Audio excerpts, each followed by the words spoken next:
Blast off. Hello, my friends. That was our guest blasting us off. We are here today with Emily Nagoski. Many of you have probably heard of her. We're going to be talking to you guys about keeping the spark alive in a long-term relationship, or maybe reigniting it if it kind of went dormant for a while. For those of you who have not heard of Emily, she's the award-winning author of the New York Times bestselling Come As You Are and Come Together, as well as the Come As You Are workbook, and co-author with her sister Amelia of New York Times bestseller Burnout: The Secret to Unlocking the Stress Cycle. She earned an MS in counseling and a PhD in health behavior, both from Indiana University, with clinical and research training at the Kinsey Institute. Now she combines sex education and stress education to teach women to live with confidence and joy inside their bodies. She lives in Massachusetts with 2 dogs, a cat, and a cartoonist. Except that the cat, we lost the cat I was wondering if before that was maybe Rich. not true Right anymore. after Rich sent you that bio, we lost the Oh cat. my God, it was Alas. after he sent it. That's so crazy. Yeah. Okay. Like it's really recent. She was just for everyone who's like, oh no, she was 21. Yeah. We knew it was coming. The good thing about it was she communicated really clearly with us when she was still like, no, I don't care that I'm shitting all over your house. This is my life and I want it. Until one morning I woke up and she was like, I'm good, girl. Help me out. Like it's time. It was actually like a really beautiful moment that she was so clear in her communication. That's amazing. I hope that that's the case when my diabetic, arthritic 18-year-old cat needs to go. I'm like, I feel like I'll know. I feel like he'll tell me. Yeah. And our listeners are used to my cats running in the background. So hopefully we have a lot of cat-friendly people. All right. Well, I have been listening to the audiobook version. Correct. Come Together. By the way, I'm like, does she have like a theater background? I just feel like I'm feeling a little thespian vibes.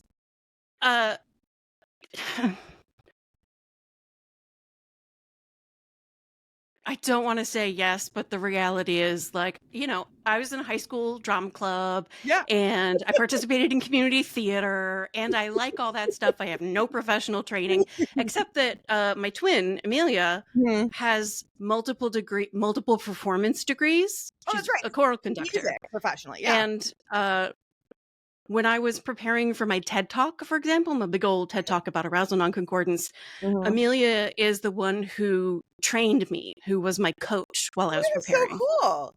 Yeah. And because the books are written in my voice, the only thing I ask for in my book contracts is that I narrate my audiobooks. Yes. I know. I mean, I realize you have a very successful career in this, but I was like, if she ever wanted to be a voice actor, she could totally do it. No, because it's just the one voice. I have this voice, and that's it. Yeah. But anyway, so I'm enjoying that. But a lot of people that I work with as clients and that listen to the show are, in committed relationships, long-term marriages sometimes.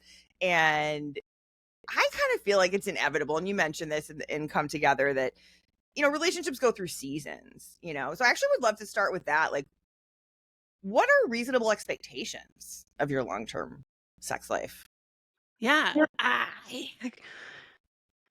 So I use this metaphor of the garden. I began using the metaphor of the garden with Come As You Are. Like, your sexuality is this garden when you're born with this plot of rich and fertile soil. Your family of origin and your culture start to plant things. And depending on like the nature of your soil, different things are going to thrive, but you don't really get to choose any of the plants that got put in your garden early on.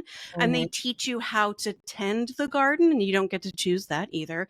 But when you get to adulthood, you've got this garden of ideas about sex and safety and bodies and eroticism and joy and pleasure and gender. And as an adult, it's not fair that you didn't get to choose all that stuff, but you do have the opportunity to go row by row and make choices about what you want to keep and what you want to discard. Mm-hmm. And then when you get into a long-term relationship, and this is where we transition to come together, it's really about, well, at first, like early in a relationship, you're just like going to visit each other's gardens and finding out whether or not you enjoy spending time in Mm-hmm. each other's gardens. And Mm-hmm. eventually you start to create a shared garden where you bring your favorite stuff from your garden and they bring their favorite stuff from their garden. And you really hope that they are compatible. Mm-hmm. And I talked to a couple while I was doing the Come Together tour, and they were like, we completely thank you for coming as you are, completely transformed our sex life. And I was like, so what exactly helped? Like, what was going on? And they were Yeah. like, we decided we were tired of it being bad. And we just weren't going to have bad sex anymore. Yeah. And we needed information about like how to make it good because we'd been following somebody else's rules. They were using the stuff other people planted in Mm-hmm. their garden. They're like, no, we're gonna just like till everything under the soil and start from Mm-hmm. scratch and choose what works for us. And not every relationship has a moment like that where you are willing to speak frankly to each other. Yeah. It has been true for the entire duration of my 30-year career that people very often feel more comfortable having sex with someone than talking to that same Oh person my God. about the sex they're having. That has always been so baffling to me. And I have found this especially with older generations where like they're totally fine, like getting naked, putting their genitals in and around each other, and that's fine, but they can't talk about it. They cannot bring themselves I'm like, to what? say the words. Yeah. And that just speaks to how much shame we are raised with, that we find a person who we're willing to do the sex things with, but we Mhm. still have this part of our brain that's like, you can't talk about it. You can't say those words out loud. Yeah. I feel like this is sort of just a recent theory I've been working on here that like we just have this weird obsession with being civilized. And maybe that's Y- what part of it is about. Like or however we've defined being civilized and like sex can be sort of uncivilized maybe. Yeah. So I think about it, it's undignified, Yeah. maybe. Mhm. And let's face it, like sex is pretty silly. It's a very wacky, funny thing we do of like Yes. taking off our clothes and rolling around like puppies and like licking somebody else's body parts and letting them lick parts of our bodies and sometimes putting a part of one person's body inside Mhm. part of somebody else's body. Like it's wacky. It's wacky. It is silly. It can be undignified Yeah. if we're using a standard definition of dignity. But it Mhm. is also an inherent part of living in a human body, indeed in a mammalian body. And Yeah. it isn't for everyone. But if sex is a thing that you want to have be part of your life, you're totally allowed. And just as if you're in a long-term relationship, right, you have difficult conversations about all kinds of stuff. If you've got kids, you have difficult conversations about the kids. There's Mhm. a money situation, you have difficult conversations about money. Buying, like cooking and groceries and just things that have to happen. We know how to have hard conversations.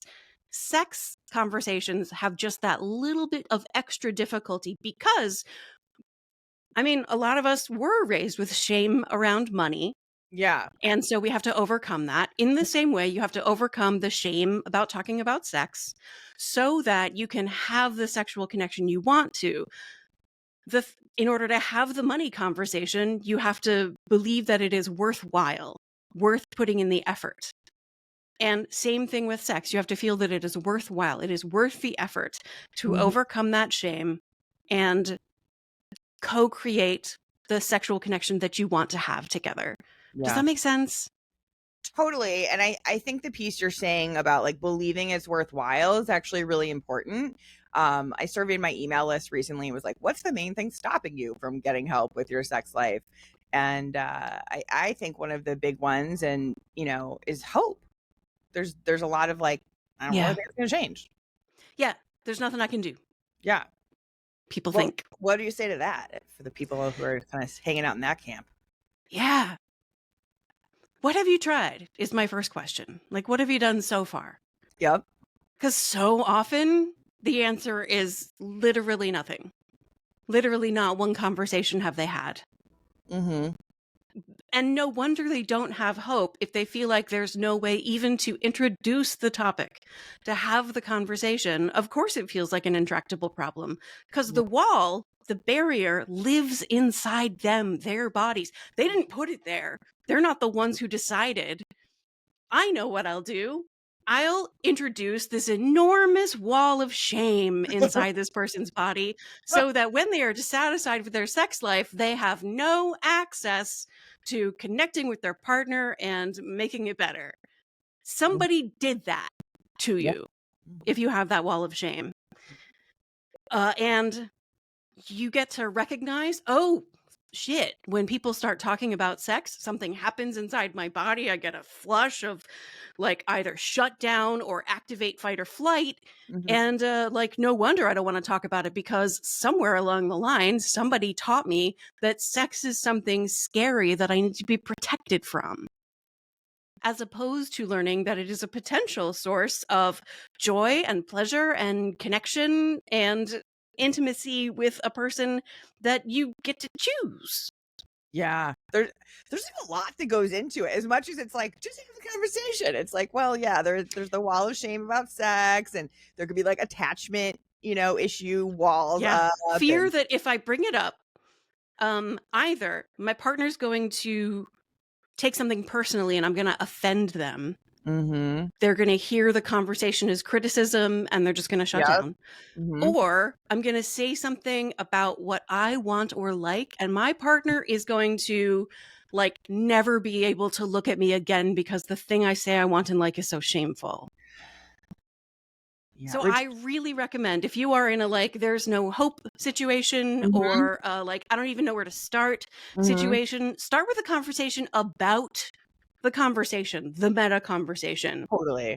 Like, can we agree that our sex life is not everything either of us would choose for ourselves? Yes. And if that's the case, let's talk about why we're not talking about it the way we talk about other stuff. Like, what are the things where you're successful at having the conversation? Money, kids, politics. There's all like mowing the yard, dividing up all of the chores that a shared household needs to have if you're a householding relationship.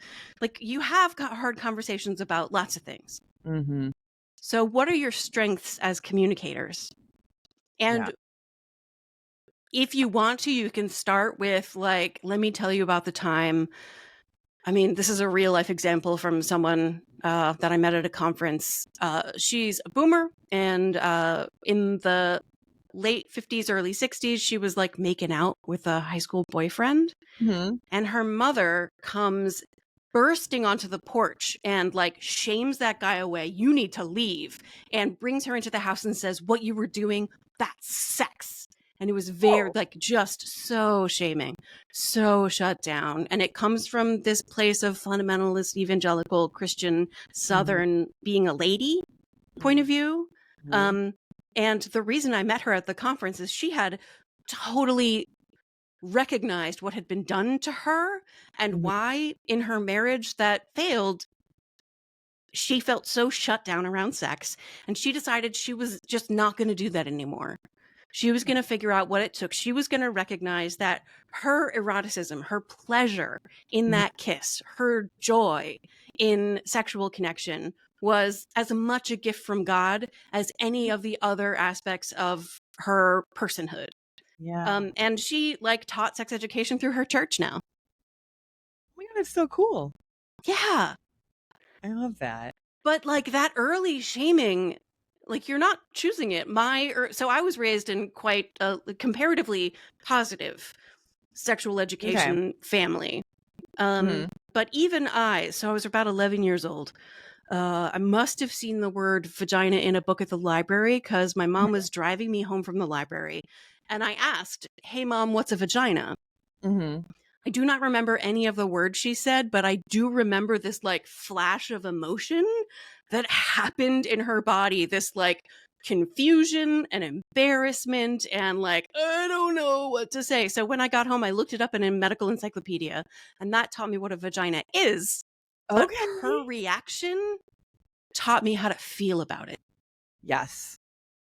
Yeah. And there's a wonderful sex therapist, a personal hero of mine, Lex Brown James, Yeah, who president says of that APEC. yes, the president of ASEC. She's a miracle of a human Yeah. being. And she says that truth is what happened. Honesty is how you felt about it. Mm. And those are both things that need to be acknowledged in a conversation about like when stuff hasn't gone ideally. So Eve and I, raised in a comparatively sex positive situation, my Mhm. mom just had this residual stuff from when she was raised. She Totally. didn't like choose to have that emotional reaction. I'm Right. sure that if she had had like advanced warning that I was going to bring up the subject of genitals, she would have like worked through her stuff and not had Yeah. that reaction. But because it came just like out of the blue, she wasn't ready.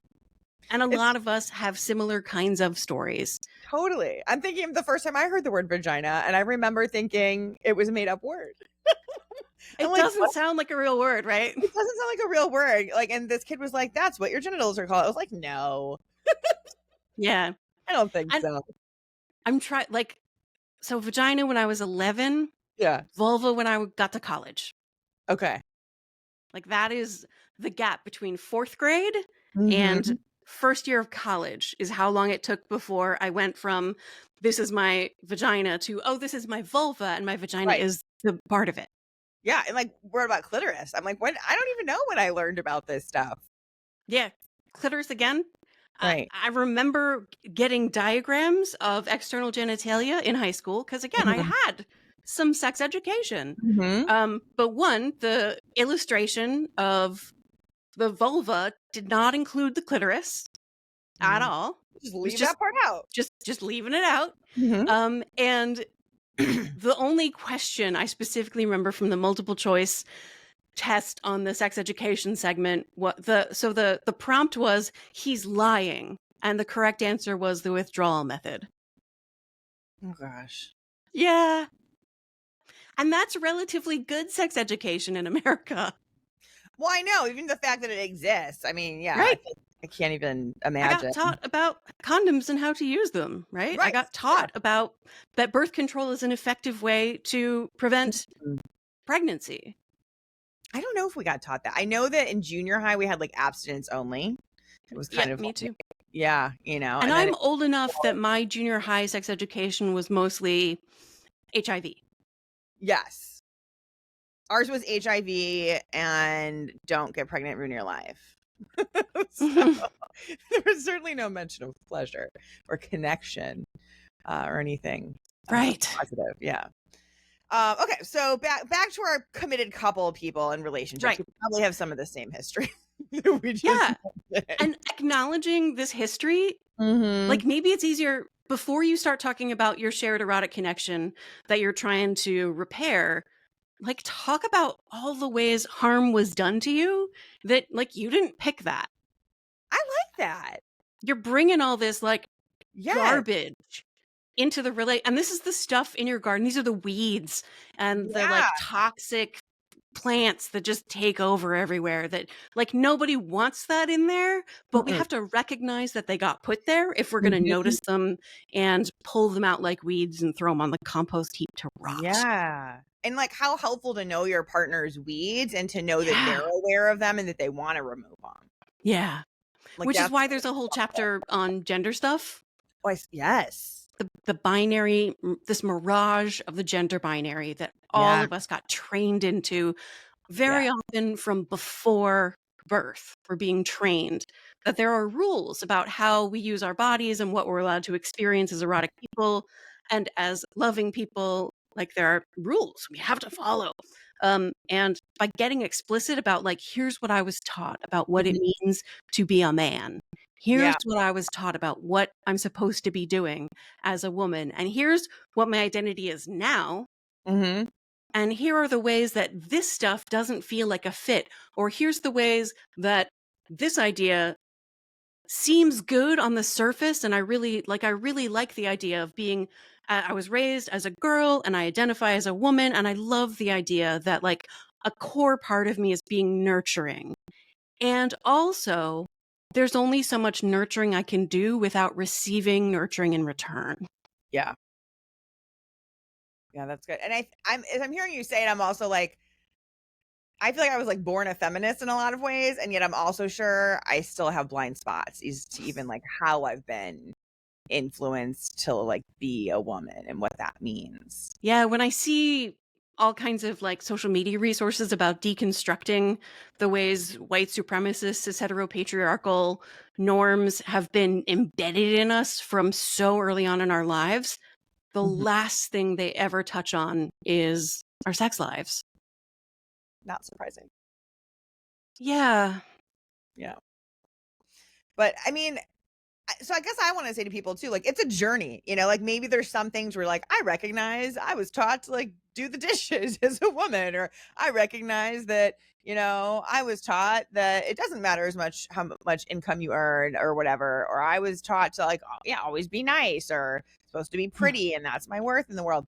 But I do feel like because sometimes when I work with clients, there's like some perfectionism I think that kicks in. We're like, well, I don't have all the answers. I'm like, just start, and then Yeah. you'll probably learn more as you go. Like you can always revisit these conversations. Yeah. You don't need answers to have the conversation. Yeah, The conversation derives from the questions you have. yeah, yeah. So can you say more though about the gender mirage and like kind of like why you even named it a mirage? Yeah. Okay. So if you live in the 21st century, Northern Hemisphere, like Mhm. Western civilization, which I'm saying with really heavy air quotes, um, you were born into a world that taught you that there were two roles you could be assigned on the day of your birth. That role was Yeah. assigned based on nothing more than the perceived shape of your genitals. I'm going to pause for a moment and just consider the gender reveal, because it's not a gender reveal, it is a genital reveal. And it feels creepy to me that we're having parties to talk about and celebrate the shape of our new baby's genitals. Mm-hmm. Our baby has a penis, everybody. Isn't that thrilling? I mean, I agree with you. Yeah. It's like, Like, it's one of those things where I'm like, I guess maybe people feel like they know the child a little better because they have like a fact about the child. But I'm like, yeah, it's just the but sex. It's not even the and gender. this is the point, is we have this mirage that because Yeah. we know the shape of the baby's genitals, Yeah. we think we know who Yeah. this child is going to grow up to be. We think we Yeah. know what kinds of toys they're going to like to play with. We think we know what kind of ways they're going to love. And that's because from the moment we learn, oh, my baby has a penis, we make a lot of choices about what Mm-hmm. toy options we offer. Maybe Mm-hmm. we have a lot of like innate, unexamined, subconscious ways that we interact with this baby's body. Mm-hmm. I met a woman in Italy, actually, who had read Come As You Are and was watching her brother, her adult brother, change his baby daughter's diaper. Mm-hmm. And she was all clean and like, how great, dad's changing a diaper. We love that. And he turns away for a second to get the new diaper. And when he turns back, baby has her hand on her vulva. Mm. And his response is, don't touch that. Oh, interesting. To which this woman, because she had read Come As You Are recently, it was right at the top of mind. She was like, how would he have responded if his baby had a penis? Mm-hmm. Would it have been as like, danger, the genitals are lava, as his response to his baby touching? Yeah. And how would he have responded if his baby had touched her feet? Like, don't we love it when babies Right. find their feet? Like, did you find your feet? Oh, are Yeah. those your little toesies? Like, Yeah. can't we have, did you find your vulva? Yeah. Does that feel good? Good Like, question. I mean, she's allowed. she is allowed, and I think that I've had clients in their 50s who are shamed for being caught masturbating as children, and Right. it's still stuck with them, and they still feel like there's some kind of wrongness Yes. or dirtiness about their sexuality because of how their parent reacted. Right. And just to get nerdy about it, Hmm. what's happening in the brain, there's a mechanism in your brain, it's called the dual control model, where there's a sexual accelerator or the excitation system that notices sex related stimulation. So if you rub your genitals, your brain's going to be like, that is sex related stimuli, I'm gonna like hit the gas and turn on the Yeah. ons in the brain and the rest of the nervous system and then out into the body. And at the same time, there's also a sexual inhibition system. And I don't mean inhibition as in shy. I mean shut off.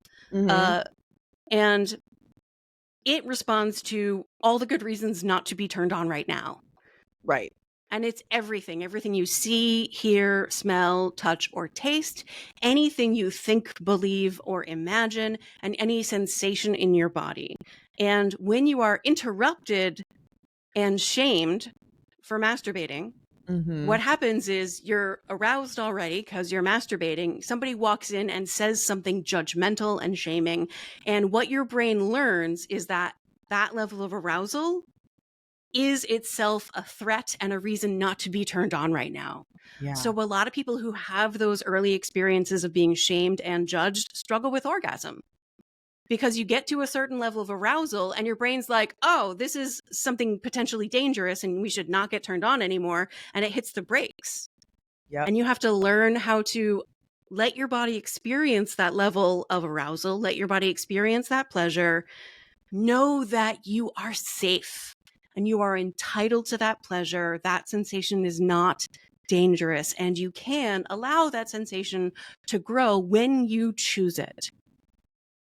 So, which is how people who struggle with orgasm eventually get to orgasm, is because they, in a context of safety, they allow their body to experience or pleasure without any performance demand. Like, on the expectation, like, I'm not allowed to have an orgasm right now. My job is simply to experience arousal and pleasure if arousal and pleasure want to happen in my body, and I can let them be at any scale that I choose. And I'm just going to notice if I feel like a part of me shutting down, if I hear a shaming voice, if I feel the shame sensations in my body, I'm just going to notice that. Just kind of set that on the back burner of my mind. And right now, I'm just going to focus my attention on the pleasure that's happening. So neurologically, it makes sense that when people have shame in their background, it's going to be a barrier to accessing all the pleasure that's available to them. I love that. I do internal family systems, so I think that you just use the parts language. So I love that. Super big into IFS. Yeah. So I think just making friends with this part of you that, is kind of like, no, orgasm's scary, unsafe, just be like, okay, there, little buddy. Yeah. Like, thank you so much for keeping me safe, because you are repeating exactly what I was told. And the person who told us that is somebody who was responsible for keeping us safe. And now I've got that person for keeping me safe right inside of me. And can I tell you about how old I am now? Please. Can I tell you about my marriage? Yes. Can I tell you about the wonderful person with whom I share sexual connection? Can I tell you about all the ways that I have survived in this world and managed to stay connected to my erotic body? Can I tell you the things I've learned about, like, how much 100% permission I have to experience sexuality as an adult with full autonomy? That sounds so nice. Right? Yeah. And we all know with IFS that protector is standing in front of an exile. Yes. And a lot of people have a sexual exile. Oh, yes.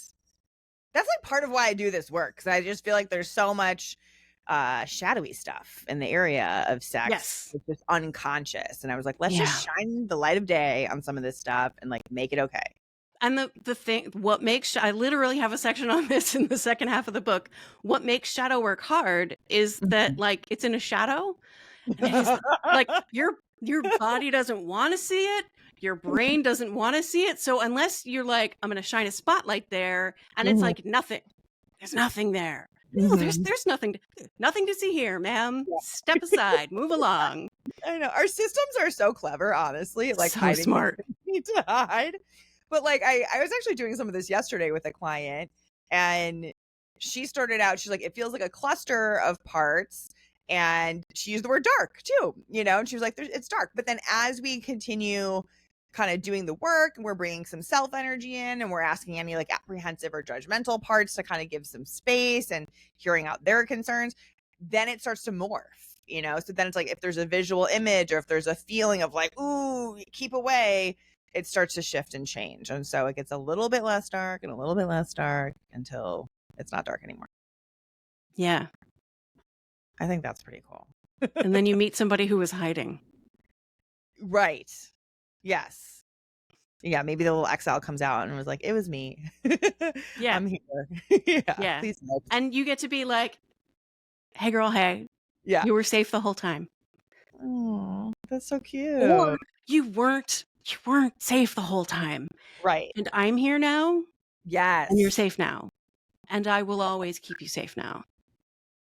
Yeah, it's really nice that we can reprogram ourselves and reparent ourselves from whatever social conditioning. And I think, like you mentioned, it's like when our parents have certain reactions, like they're not trying to be jerks. You know what I mean? So I Nope. think we can also have some compassion for them. They're like, that's how they were taught. They also didn't think therapy was okay back then. Yes.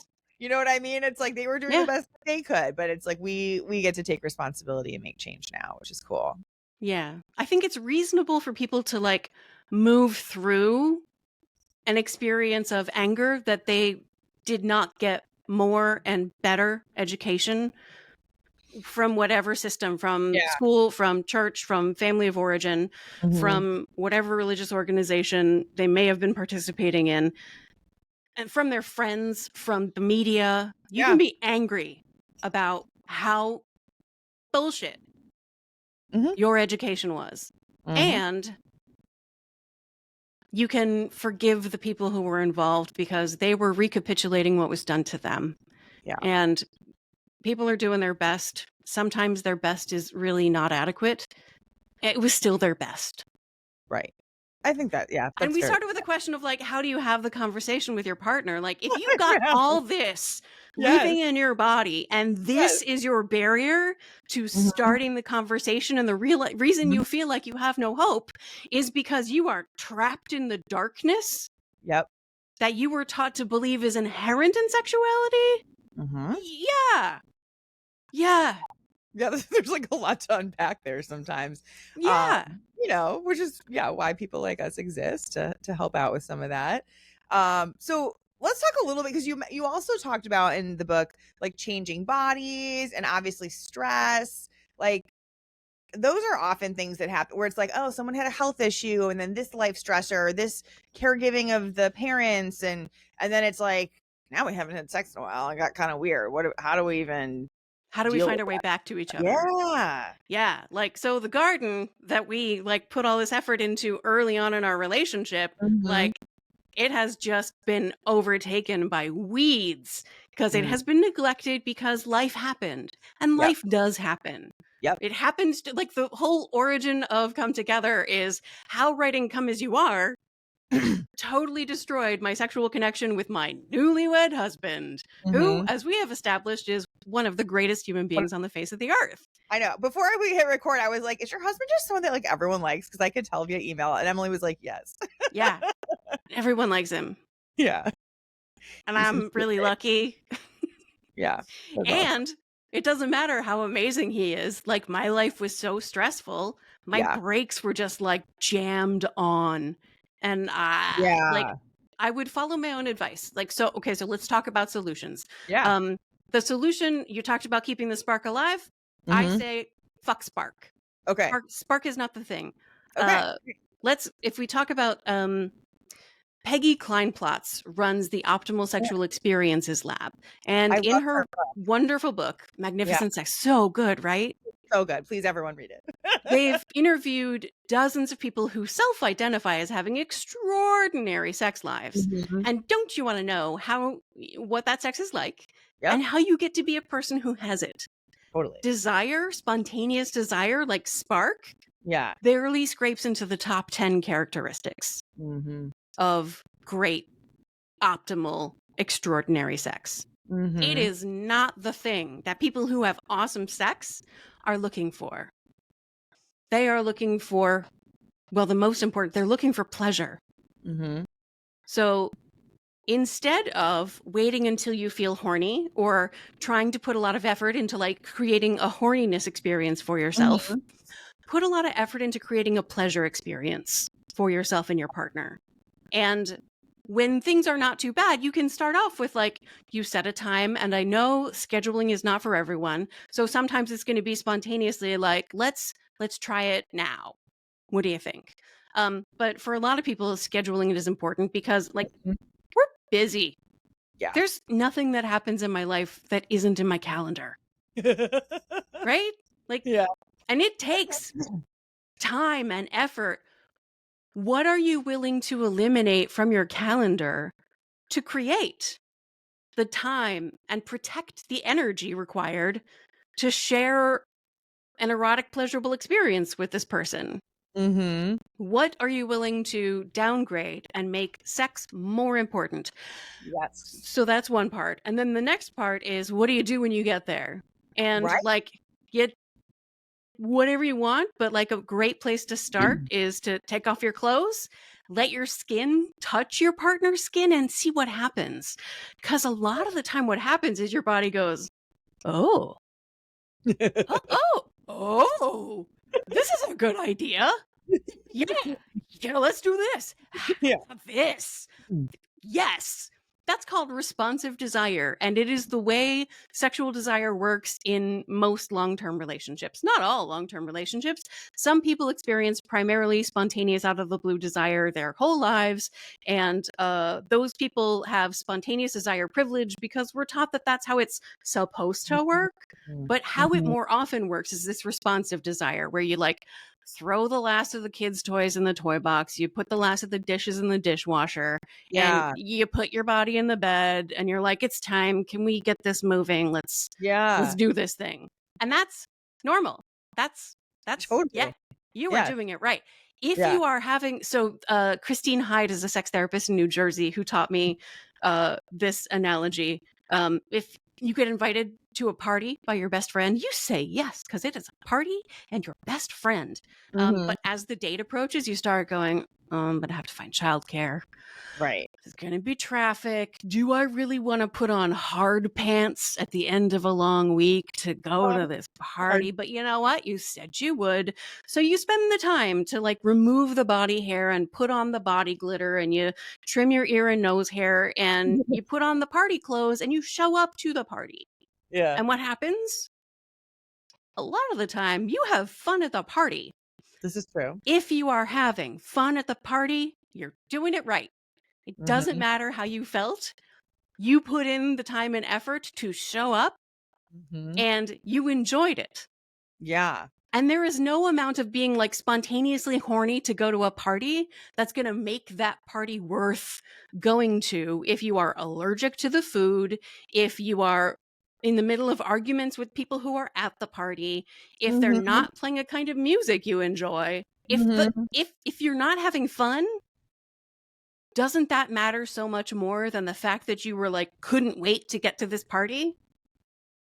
Yes. Which is why I say center pleasure. Pleasure is the measure. If you're having fun, you are doing it right. And if you're not having fun, that's a whole separate conversation about like what kind of sex, the way Peggy Kleinplatz puts it, is what kind of sex is worth wanting.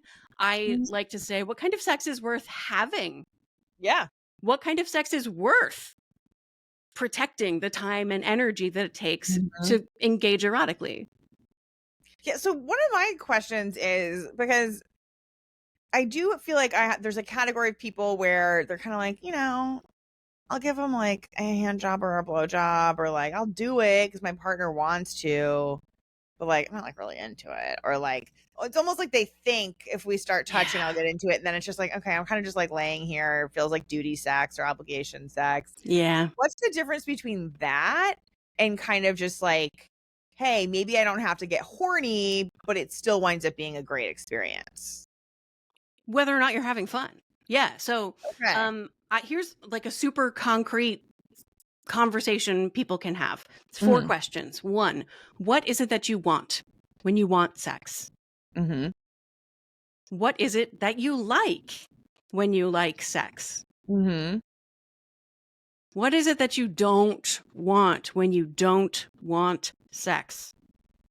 What is it that you don't like when you don't like sex. And let me tell you, Okay. sense of obligation is one of the most common things people neither want nor like when it comes to sex, feeling like they're required to, that they Yes. have to, or else, feeling like there's something at stake. There should be nothing at stake. Nobody Yes. should have anything to lose in a sexual. You shouldn't feel like I have to give my partner a hand job or a blow job, or else our relationship could be at risk. Right. Right. If you're not having fun and you're doing it even if you don't like it, and you feel like you have to do it or else you could lose your relationship, no wonder you are not having fun. Right? Right. Yes. Yeah, I agree. I hate that for people. I'm like, Yeah. let's just And eliminate that category of the sex, please. source of the problem in that is their partner's belief that they are Mm-hmm. entitled to some amount of sexual satisfaction at the hands of their partners, Mm-hmm. or they have permission to break the promises they made to that partner. They feel betrayed because their partner is less interested in sexual connection than they are. Yeah. And that so the number one thing people want and like from a sexual experience is connection. Yeah. For some people, sex is like way at the top of the list of the ways they experience connection. For some people, it's kind of a peripheral way that they experience connection. And it can change over your lifetime how important it is. And it is the case that even if you're a person who experiences connection like really intensely through sex and less so through, if you want connection and your partner is not available for sexual connection and you made an agreement that like we're the only people we're going to have sex with, you can renegotiate that agreement, or you can explore all the many other ways to feel connected to your partner that don't involve them doing something they do not enjoy. And maybe they just don't enjoy it during this season. Like maybe they're Right. undergoing treatment for a medical situation. Like Totally. perimenopause has fucked me. Can I swear? Oh, of course. There is no better way to explain what perimenopause has done to me than to say that it has fucked me up. And Yeah. what I want, like, and need from a sexual connection has really changed. And I have not yet fully embraced some of those changes, right? And it's I like, believe in it's you. rough. It plus long COVID, like it's not great Oh, in wow. my Okay. body right Okay. now. So we find the ways that are available to my brain and body right now to Mm-hmm. for us to experience connection and pleasure and a sense that both of our bodies, one of the things, so there's 4 big things people want when they want Mm-hmm. sex. Connection is number 1 far and away. Mm-hmm. Another is that they want the pleasure, of course. Yeah. Yeah. Feels And a thing that people don't want or like is for it to be painful or to be not pleasurable, or for it to be all about gratifying one person's pleasures right. at the expense of somebody else's. Mm-hmm. They also want to feel desired, and no wonder we have just spent a big chunk of time talking about all the cultural messages we hear about the ways that no, you're not allowed to be desired. These parts of you are shameful and disgusting. Of course, we want there to be a person in our life who's like, not only is it not shameful and disgusting, I am super attracted to these parts of you. Yeah, of course we want to feel wanted. Plus, almost everybody's gender script involves some aspect of being desirable as a sexual partner That makes on sense. the terms of the gender that we were assigned. And I forget what the 4th thing is, but it's in the book. It's in there. Read the book, people. I think it's literally chapter 1 or 2. Like, you don't have to get deep into the book to find out what people are saying are like the most important things. But you can find those things. So, like, yeah, if my body doesn't have access to eroticism right now, are there still ways that I can make sure my partner feels like deeply knows that he is wanted by me? That my lack of access to that has nothing to do with him not being like my favorite person on earth and super cute and wicked hot. And like I enjoy all the parts of his body, and like my body intellectually and emotionally recognizes it, but sexually my body is like, the parking brakes on, dude. Yeah. Like I Right. can't go anywhere. And Yeah. I am truly, genuinely entertained. Truly. Like it's our favorite TV show, Uh-huh. watching you masturbate. And you Wow. can know that I genuinely, like I like that. And That's so nice. I will participate in some ways that are available to my body that I like. And I that's, like that. does that make sense? Yeah, I think it's like a great example because it's really showing, and you mentioned this in the book too, like the importance of adaptability. Yeah. I think sometimes, I've worked with these clients where they just, even though they hire me, they still are like, I shouldn't have to work on my sex life, and I'm like, yeah, no, you do. Like maybe That you're, idea that it you should know, just come naturally and you yeah, shouldn't have to talk about it. People are raised with the idea that if you have to talk about it, that already means that there's something wrong and you're doing it right, wrong. The people yes, who have extraordinary sex talk about it all the time, just like hmm, you talk about your favorite hobbies. You talk hmm, about your favorite musicians and you make plans for going to the concert, and then you excitedly get ready to go to the concert, and then you go to the concert, and then after the concert you talk about how great the yeah, concert like oh my was, god, that was so right? good, yeah, Like you yeah, talk about it because you're excited. Um, yeah, there's a poet wrote an essay about his wife, a fellow poet who hmm, died. They lived in middle of nowhere, New Hampshire, and hmm, their New York literary friends would come visit them in middle of nowhere, and be like, "This is so beautiful, but what do you do?" yeah, And the title of the essay, if you want to find it, is Third Things. And it's about the ways relationships over the long term are not about like turning toward each other and gazing into each other's eyes the whole time. It's about hmm, having shared things that activate your curiosity and your hmm, excitement.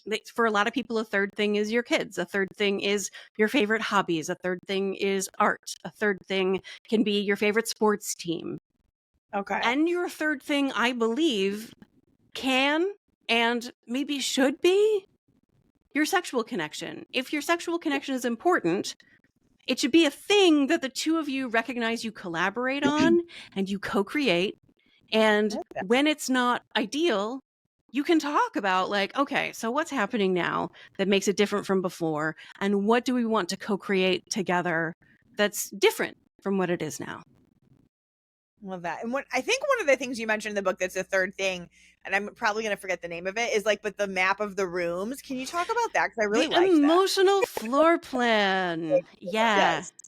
Uh, so this is another one where it's a pretty straightforward concept. So Jaak Panksepp uh, developed this model of mammalian emotions as 7 primary process emotions. And let me say, it's very strange that we made it to the 21st century without one universally agreed upon model of here's how emotion works.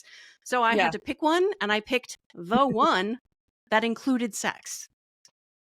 I mean, of course. For mammalian emotions, like, can we not all agree Because that it's sex is wild part of that it? sometimes wouldn't. Gosh. So I took his science and I made a metaphor out of it. Like, let's Mhm, say there are 7 emotional spaces that you can be in your mhm, brain. You can be in, so there are pleasure favorable spaces. When you're in these spaces, it's comparatively easy for your body to experience pleasure. So lust is mhm, going to be one of those. Um, mhm, care can be another one of those, though that's complicated. mhm. Uh, Seeking, exploring, curiosity, that's another one. Yeah. That's an Mhm, innate mammalian emotion. mhm. And there's play, which is an innate mammalian emotion. It is the motivational system of friendship. Mm. And I would say that the main thing that people learn is that play exists and that it can be a gateway. People think that sex is supposed to be like sexy from jump, like it should get Yep. started with something sexy as opposed to something Mhm. silly and Yes. playful. Yes. And sometimes my clients that are silly or playful feel like that part of them is not welcome in their sex life, but it's like so authentic and key to who they are. And that makes me Yeah. sad. I'm Yeah, like, it's let's just bring it. It's so allowed. beautiful and wonderful when people can get to the play space. And like one of the struggles we had early on is that, like, I get to the lust space through the curiosity space. When I was a Okay. grad student, I dated other grad students, and I got to the lust space by us talking about each other's research. So cute and nerdy. Yeah. That in I love grad it. school, I was like, but those relationships were dissatisfying and ultimately ended for any number of reasons. Okay. Not least because these are people who are good at sex and good at intellectual stuff and like just missing all of the emotional stuff. And then I Mm. married an artist Mm-hmm. who, when I would start talking about affective neuroscience, not even realizing that I was trying to like get the horny started. And he would respond with a joke. Interesting. And I felt like, because he's a cartoonist, he writes jokes for a living. And I would feel like he was dismissing and minimizing Oh, the interesting. science. And Okay. we were just missing each other in that way because he gets to the sexy space through the play space. So what happened is I gradually learned, and like, I just am not good at getting to the play space. It was not a thing I was granted lots of permission to do as a child. So Okay. like that pathway didn't get really strongly reinforced for me early in my life. Because I feel like you definitely seem playful now. Maybe you've worked on it. I don't know. I have so worked on it. I've been in therapy since I was 22. Well, it's coming through now. So yeah, and also like when I teach, like it was easy for me to recognize the ways I needed to bring play into a classroom. Because when you cool. talk about sex in particular, people go to the pleasure adverse spaces. They go to fear, they go to anger, they go to shutdown, panic, grief. And like if I can like coax them into the play space, we can talk about let's talk about sex, and look, it doesn't have to be scary, it doesn't have to be a danger, it doesn't have to be you don't have to shut down, you can stay here and play with these ideas.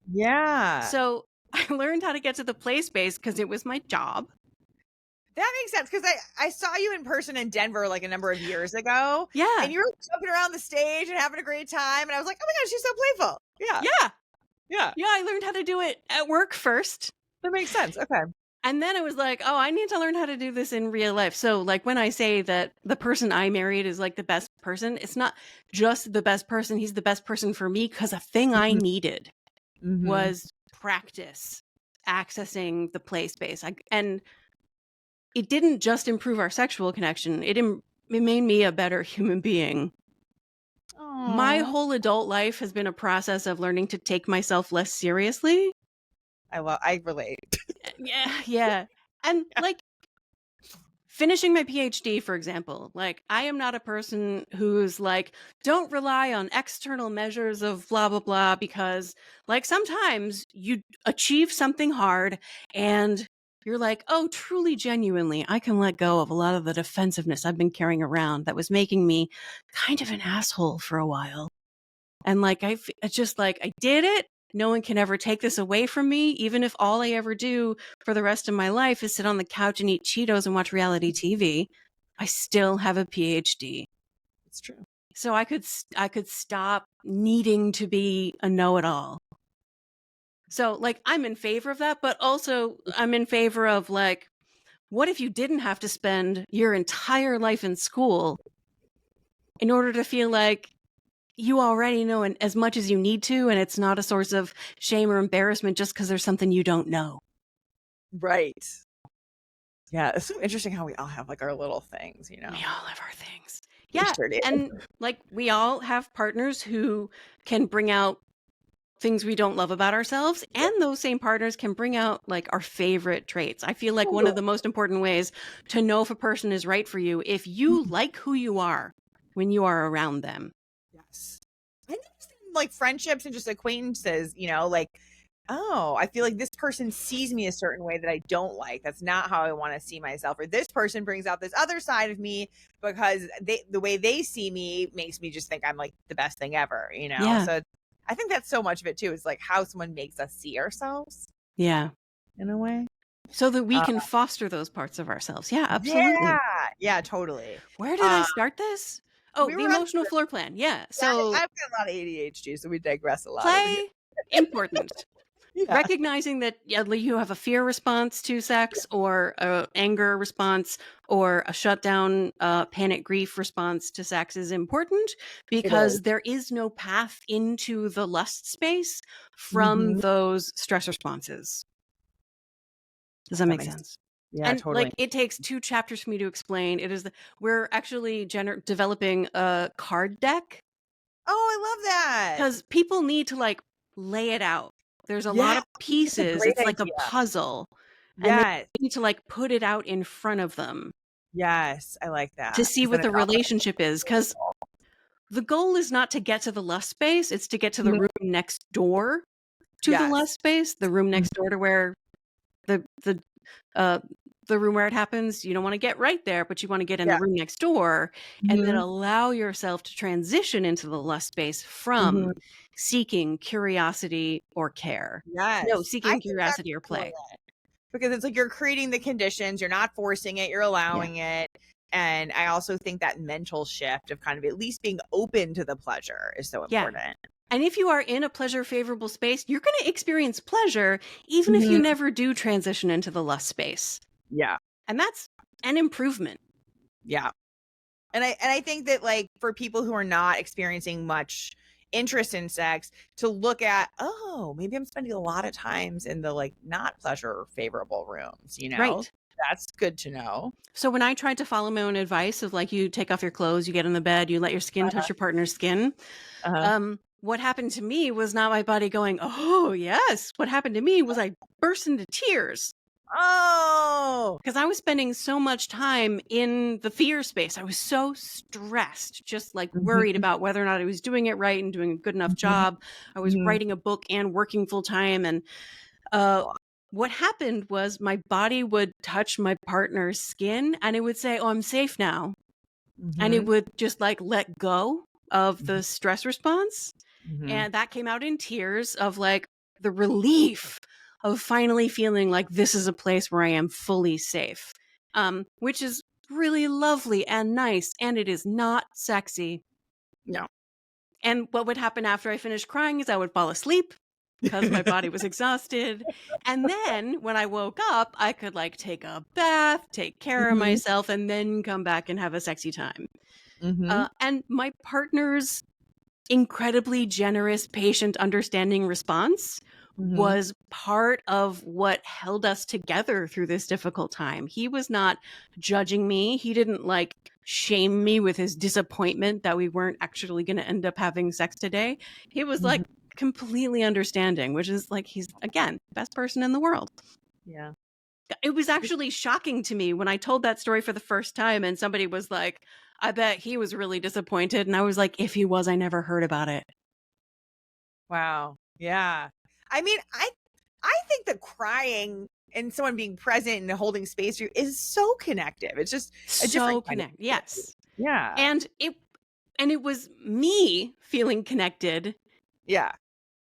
and somewhat him feeling connected, but he really like the way he feels connected to me is when we are enjoying pleasure, when we are laughing together, when we are stimulating each other sexually, when we are at freaking Disney World and enjoying meeting Mickey Mouse or whatever. Like he feels most connected to me when we are having fun. Yeah. And that's great. It's good for It is. me as a person. It is. Yeah. And I mean, I also feel like when partners know, like maybe we have to go through, I know there's not a crying room, but maybe we need to go through the crying room and the sleep room and the other rooms to get to that. Yeah. Then I think it also helps people like really hold the space. Yeah, I added to the emotional floor plan. There's also a utility room, which is just like your basic bodily needs. Mm-hmm. Sometimes you truly are just too exhausted for whatever reason, and you can't get there. Yeah. I think that's very true. A solution to that, like if you're like just like I just do not have the energy, maybe if you're like, but I do like the idea of us connecting sexually, how about I be pillow princess and Yeah. lie here and you do stuff to me? Uh-huh. And there's no demand, pressure, or expectation that I'm going to do any stuff to you because I'm exhausted. Mhm. And there's no expectation that I'll necessarily have an orgasm, but like I get to Mhm. feel pleasure. And that's going to be nourishing for my body. It's going to be healing for my body to spend some time experiencing pleasure without performance, demand, or expectation. The way Totally. to ruin this kind of experience is to like do the like pleasure for the person who's exhausted and then turn it into a transaction. I did you, now you do me. No, that was not our agreement. Our Right. agreement was you do me, and then we lie here and hold each other because I'm exhausted. Right. It's important to communicate these things. And I agree to stick to the communication and the Yeah. agreement. This was so amazing. Thank you for just like sharing your personal story, sharing all your wisdom. I'm sure people learned so much. If people are wanting more of Emily in their life, more of the wisdom, more of the advice, where should they find you or connect with you? The books are the number one thing. Come Okay. Together is the second book about sex and long-term relationships. Come As You Are is the Mhm. first book about sort of women, broadly defined, women's sexuality, though Mhm. everybody has, like, people of many, many genders have found it useful. Totally. And if you're like, I'm in that exhausted part where I don't have, like, I don't even want to think about it. Burnout is the book about managing stress and recognizing the ways that the world is against you and the ways you need to build a bubble of love to protect yourself against the ways the world is against you. I do love Burnout, and I recommend that one a lot, especially for body image. I love the Bikini Industrial Complex chapter. That comes Uh, directly from Amelia. oh, nice. It's like it's just so important and it's so true. And I think we often underestimate the impact of media on how we feel as well. So that's usually like my first thing with clients who are struggling with that. I'm like, who are you following on Instagram? What are you watching? Let's Right. do like a detox of. If it does not make you feel good, you don't have to follow it. And the Mhm. last thing is Amelia and I started an updated podcast. It's called the Feminist Survival Project Zombie Apocalypse Edition 2025. We did it in 2020 Yeah, for a year leading up to the election. And after this election, we started again because there's an audience of women who are like, how am I going to make it day to totally. day? Yes. And our job is to be like, here is how we are making it day to Yeah. day. As people That's who know all this stuff, we did all this research, we've Mhm. done all this work. We're not like Amelia's physically disabled by long COVID and uses a wheelchair. Oh my God. So we're doing this work from a place of like our bodies have been wrecked by the last few years. Wow. And yet we are still able to use all of the information that we've gleaned over the Yeah. time of like writing these books. So it was Feminist Survival Project That's 2025. amazing. We'll link to that. We'll link to the books in the show notes for anyone who's looking for them. But yeah, thank you again for being here. This was really lovely and give my best to Rich. I totally will. Thank you so much. All right. Bye, Emily. Thanks everyone for listening. We'll catch you next week on another episode of Ask a Sex Therapist. Bye, everybody.